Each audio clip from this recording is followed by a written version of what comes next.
Today we're talking about Christopher Columbus. Now, this is a very controversial issue. Was he a hero or a villain? Well, we'll hear what you have to think, but we'll get to that later. Christopher Columbus was born in Genoa, Italy in 1451. He was the oldest of 5 children, which included his brother Bartholomew, Giovanni, Giacomo, and his sister Bianchinetta. To answer a few of our questions, me and Andrew took a rather long trip across some stretches of foggy farmland to the summer home of Aaron Horton in Camden.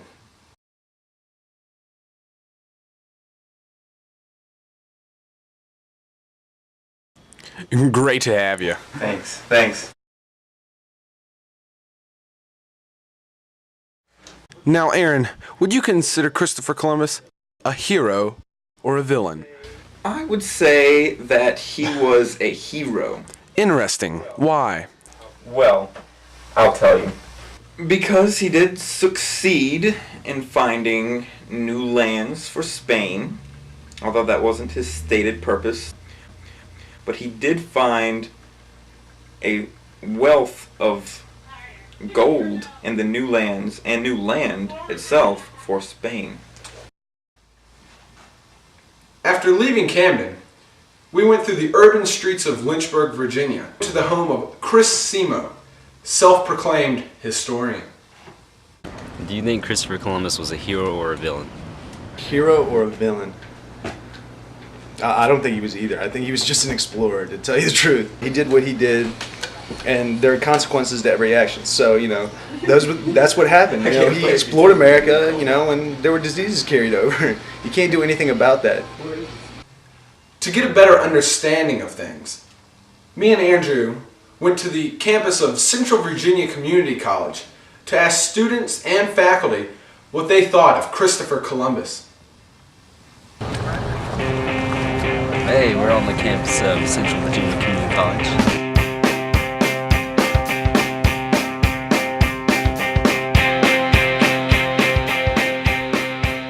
Do you feel that Christopher Columbus is a hero or a villain? Hero to us, villain to the natives. Wow. I think he was just a guy trying to make his own, become a hero, I guess. I think he was a hero. He was adventurous. He was very brave. He left his country not really knowing where he was going to be, where he was going. He was an explorer. I have no idea. Who knows, man? I don't know.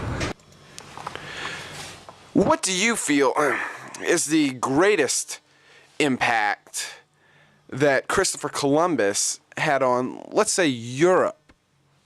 His impact in Europe is that it allowed Spain to build up its armada, which would later be able to rival the superpower of the British Empire that they had all across the globe. The greatest impact in Europe wasn't social. I think it was more of a economic impact. Highly economic impact.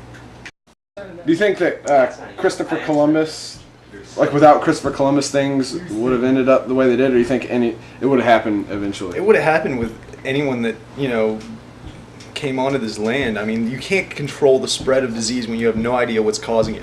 They didn't even know about germs when he discovered, America. They didn't know until 1860s about, disinfecting stuff. European diseases such as diphtheria, measles, smallpox, and malaria devastated the indigenous American population, which previously had not been exposed to them, and what can only be described as one of the greatest tragedies of all time. I'm Dustin West. And I'm Andrew. Thanks for joining us. And cut. Yes! Alright. Oh yeah. And they knew what they was talking about. Thank you. Thank you very much.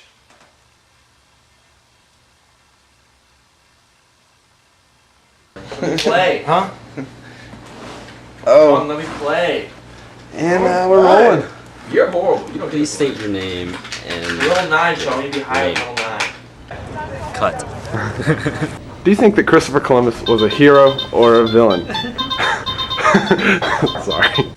In response, the monarchs sent Francisco de Bobadilla. In response, the monarchs sent Francisco de Bobadilla. Unfortunately for Columbus, Bobadilla carried it.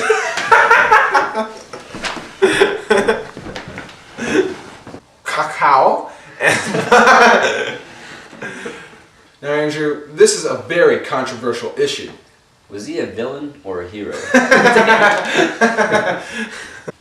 In what can only be described as one of the greatest tragedies of all time. Sorry, I had to do that. Columbus reached Hispaniola